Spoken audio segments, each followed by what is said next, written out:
Para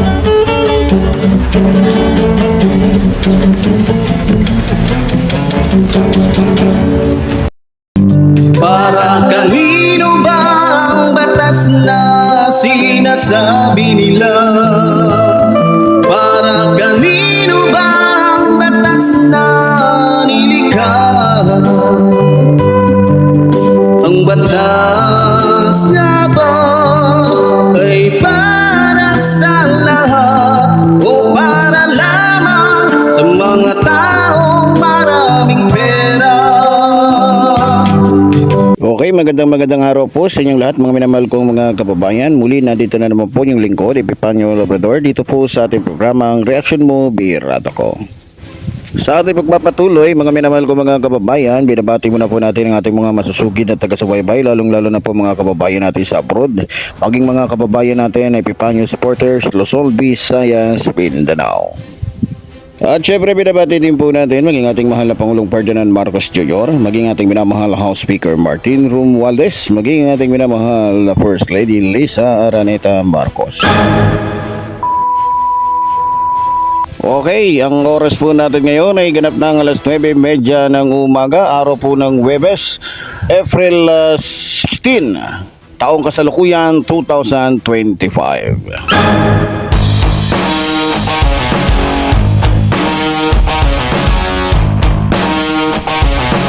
Okay, sa araw pong ito mga minamahal kong mga kababayan ay pag-uusapan po natin ito pong inilabas po na video nitong ni dating Senador Antonio Trillanes na kung saan ay dinidepensahan po niya ang ating mahal na Pangulo. Ito ay tungkol po sa pinapakalat po na balita na ang nangyayari daw kay Digongyo ngayon ay dahil daw sa awayan ng pamilyang Marcos at Duterte. So para po maintindihan natin, ito at pakinggan po natin, panoorin. Sa mga nagsasabi na ang lahat ng mga nangyaring ito ay isang political na away between Marcos at Duterte, 2017 pa lang ay final ko na ang kaso.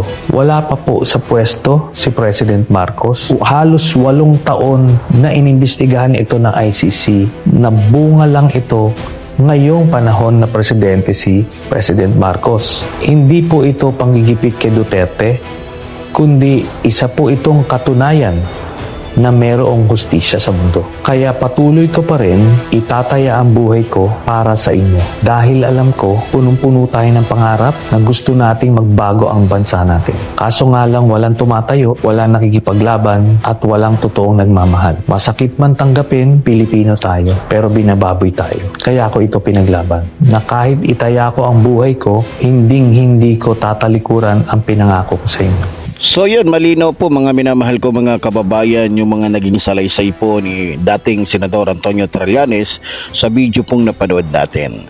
So hindi po pala totoo yung sinasabi o binabalita ng mga DDS, lalong-lalo ng mga vlogger ni Digongyo, na ang may kagagawa ng pagkakulong ni Digongyo ay ang ating mahal na Pangulo. Malinaw po sa mga naging testimonya po ni dating Senador Antonio Trillanes na 2017 pa lang ay nag-file na siya ng kaso sa ICC laban po dito kay Rodrigo Roa Duterte na halos magwawalong taon na ang lumipas. So, dito sa kanyang testimonya, basag o wasak yung mga kasinungalingan na ginawa ng mga fake news vloggers ni Rodrigo Roa Duterte.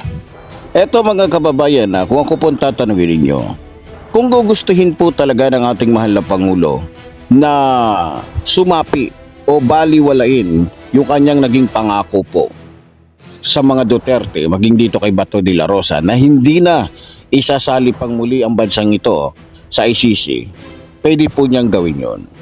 Kung meron po siyang masamang plano, kung meron po siyang personal na galit dito po sa pamilyang Duterte. Ngayon, kung ikaw ang Pangulo, katulad po ni Pangulong Ferdinand Marcos Jr. na nakakatanggap ng pambubuli, nakakatanggap ng pangaharas, nakakatanggap ng mga pagbabanta, nakakatanggap ng mga paninira, nakakatanggap ng mga pambabastos mula sa mga taong humiling sa iyo na wag ibalik ang ICC o wag ibalik ang Pilipinas sa pagiging membro ng ICC. Ano kayang gagawin ninyo? Kung ikaw, ako siguro, sa mga ginawa ng mga Duterte, kay Pangulong Ferdinand Marcos Jr. matagal na sigurong ibinalik ng ating mahal na Pangulo ang bansang ito sa pagiging membro ng ICC. Nang sa ganon, magkaroon muli ng kapangyarihan ang ICC sa bansang ito. So, dahil sa ang ating mahal na Pangulo ay wala namang plano na ipahuli si Rodrigo Roa Duterte sa ICC, kaya hindi niya kinailangan o hindi niya ginawang ibalik ang bansang ito para maging membrong muli o maging membrong muli ng International Criminal Court. So malinaw po sa mga sinabi po ni dating Senador Antonio Trillanes na kung ano man ang nangyayari ngayon at kung ano man ang naging hakbang ng Interpol at kung ano man ang naging sanhi o dahilan kung bakit hinuli si Digongyo, yan po ay dahil sa kanyang isinampa noong pang 2017 na ngayon po ay ginawa na, kinilos na o ginampanan na ng International Criminal Court sa pamamagitan po ng Interpol, na kung saan dahil po tayo may obligasyon sa Interpol, tayo po ay nakipagtulungan. Tayo nakipagtulungan para mahuli itong si Rodrigo Roa Duterte. So, marami nagtatanong, bakit ganon? Bakit ganyan? Bakit tumulong ang bansang ito sa Interpol? Ano bang obligasyon natin sa Interpol?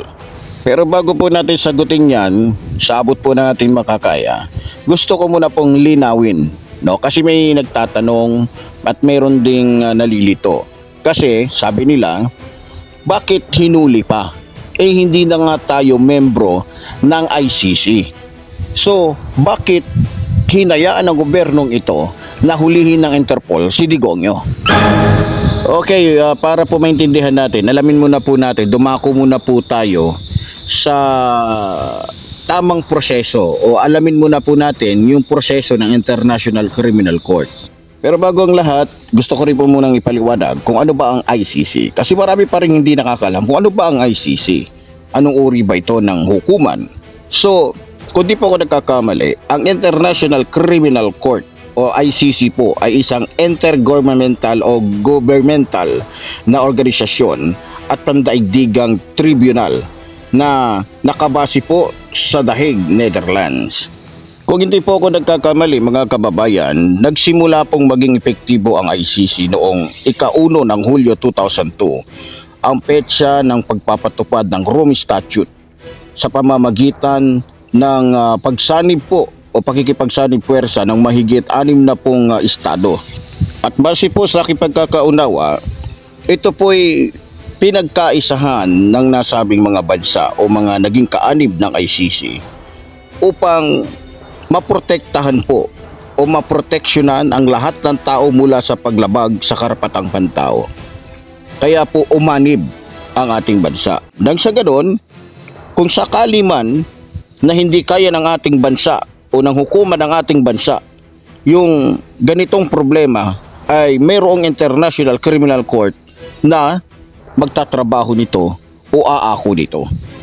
So batay po o base po sa aking pagkakaunawa din, kundi po ako nagkakamali, correct me if I'm wrong, ang ICC po ay may jurisdiction na mag-imbestiga sa mga individual para po sa mga mabibigat na krimen na magagawa niya, lalong-lalo na po doon sa mga bansang kaanib nila, no? So pag sinabi po kasing individual, kasama po dyan si Rodrigo Roa Duterte, si Bato at iba pa na naging kasapi po o naging kasabwat ni Rodrigo Roa Duterte sa nagawa nilang krimen dito po sa ating bansa. Isang krimen na kung saan ay gumawa po o lumikha ng madugong patayan na tinatawag po nating extrajudicial killings. So kaya nga po mga minamahal ko mga kababayan, nung nalaman po ng ICC yung ginawa ni Digongyo, at dahil na rin sa formal na pagpa-file na kaso o pagpa-file ng kaso ni dating Senador Antonio Trillanes sa ICC, sila po ay nag-imbestiga. Inalam nila kung ano ba yung nagawa ni Rodrigo Roa Duterte, at yun po ay pasok sa nakasaad sa rules ng ICC sa mga bagay o sa mga pangyayari na pwede nilang pakialaman. Katulad po ng genocide o pagpatay ng lahi o crimes against humanity o mga krimen laban sa sangkatauhan tulad po ng kung di ako nagkakamali, mass murder o rape at sexual slavery. Yan. Ano pa, yung kung di ako nagkakamali, tinatawag nilang war crimes o mga krimen sa digmaan tulad ng pagtutorture sa mga sibilyan at paggamit sa mga kabataan bilang sundalo sa digmaan. So pwede yun, pasok yun. Pwedeng pakailaman ng ICC yun. Ano pa? So yung tinatawag din nilang crimes of aggression, kung hindi po ako nagkakamali, o ang paggamit ng armadong puwersa ng isang bansa laban sa soberenya o integridad o kalayaan ng isang estado. So yan po yung mga pwedeng saklawan po. Kasi nasa jurisdiction po yan o saklaw po yan ng kapangyarihan ng International Criminal Court, no? Kung di po ako nagkakamali, yan po ay pinagtibay ng Pilipinas o pinagtibay po ng Pilipinas yung jurisdiction po ng ICC sa estado sa pamamagitan po ng ratifikasyon sa batas ng Roma noong August 30 ba yun o 29, 30 o hindi ako nagkakamali, 2011. Yan ayon din po sa kondisyon na ang bansang ito ay dapat tumupad po sa tinatawag nilang principle of complementarity. Kung di po ako nagkakamali, tama ba? Complementarity, yes, complementarity. So para po sa kaalaman ng lahat, base po sa aking pagkakaalala o pagkakaalam, itong bansa po kasi natin, nakapirma po yan sa tinatawag nilang Rome Statute, particularly sa International Criminal Court. Pero may condition po yan, na kung saan hindi po absolute yung pag-ratify ng Pilipinas sa ICC. Kaya nga po mga kababayan, base po sa aking nabasa o naaalala, ang isang condition po niyan, we have to complain the principle of complementarity. Ang ibig sabihin po ng complementarity, ang ibig sabihin po nyon, yung ICC should only be the court of last resort o resort. Hindi po resort, resort. Ano ba itong court of last resort? Para po sa mga kababayan natin na hindi nakakaalam, ano ibig sabihin ng resort? So, ang ibig sabihin po niyan, ito pakinggan niyo po mabuti. Ang ibig sabihin po ng last resort, ito ay kapag ang state is unwilling to carry out an investigation or prosecution of a crime. So, sana po nasusundan at nauunawaan po ninyo ang sinasabi po ng inyong lingkod. So, tuloy po natin. Siguro naman po ay maliwanag na po sa lahat at malinaw naman po na inamin ni dating Senador Antonio Trillanes na kung ano man po ang nangyari kay Digongyo, hindi po kagagawan ng ating mahal na Pangulo, no? Yan po ay kagagawan, yan po ay resulta ng ipinail na kaso ni dating Senador Antonio Trillanes noong 2017 na presidente pa si Digongyo doon sa ICC. So lumalabas na para lamang po mailigaw ang katotohanan, yun.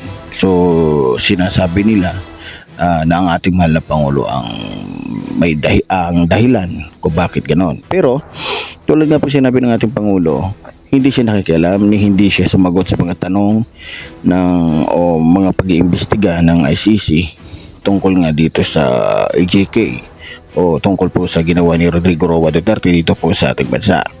Pero tulad po ng sinabi ko, sinagot naman din po yan ng ating Pangulo na kaya lang po nakipagtulungan ng gobyerno sa Interpol dahil Interpol po yon.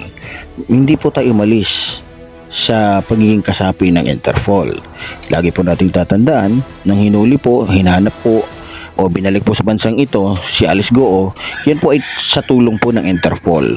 So nung pumunta po tayo doon sa Indonesia, tinulungan po. Kung di ako nagkakamali, Indonesia, nandoon po nagtago o doon nagtago itong si Ong, maging ito pong si Alice Goo. So, kung di po dahil sa Interpol, wala pong Alice Goo ngayon na nakakulong. Wala pong Alice Goo na pinananagot sa kanyang kasalanan. So, ibig sabihin po, kung tumulong man ang ating bansa, tumulong man ang ating Pangulo, yan ay sa kadahilan ng tayo po ay may connection sa Interpol. So ngayon, kung gusto nilang magalit, kung gusto nilang kasuhan, wag yung mga membro ng kabinete ng ating mahal na Pangulo, kundi yung Interpol mismo, ICC yung sisihin nila. Bakit ibinigay ng ICC sa Interpol yung warrant of arrest? So, ngayon, meron din po kasing meron din po kasing paliwanag tungkol po dyan sa usapin na kung ang bansa bang ito kahit wala na o hindi nakasapi ng ICC ngayon ay pwede pa rin ba magbigay o magpalabas ng warrant gayong matagal na yung kaso at wala na nga tayo sa pagiging kasapi ng International Criminal Court. So yan po ang ating pag-uusapan sa susunod, mga minamahal ko mga kababayan. Pero pansamantala, tayo po ay magpapaalam muna dito po sa ating programang Reaction Mo, Birado Ko. So muli po tuloy po rin sinasabi ng iligod, mabuhay po ang ating kinambayan, mabuhay po nagmamahal sa ating kinambayan. Maraming salamat po.